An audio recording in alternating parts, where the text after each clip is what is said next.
খিরামে হজরত মুর্তজা আলী শাহ রাহমতুল্লাহ আলাইহি এর আস্তানা শরীফে ইফতার মাহফিল অনুষ্ঠিত।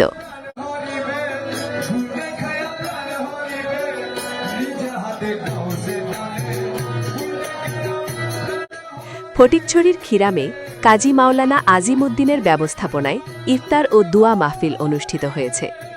পবিত্র মাহে রমজানের ঐতিহাসিক বদর দিবস এবং ২১শে রমজান মাওলা আলীর শাহাদাত বার্ষিকী উপলক্ষে এই বিশেষ ফাতেহার আয়োজন করা হয়। হজরত মুর্তজা আলী শাহ রহমতুল্লাহ আলাইহি এর আস্তানা শরীফে আয়োজিত এই অনুষ্ঠানে এলাকার ধর্মপ্রাণ মুসল্লিরা সমবেত হন। জিকিরে সেমা, মিলাদ কিয়াম এবং পরিশেষে দেশ ও জাতির কল্যাণ কামনায় বিশেষ দোয়া ও মুনাজাত করা হয়। উল্লেখ্য যে ইবাদাত ও দোয়ার মাধ্যমেই দিবসটি পালন করা হয়।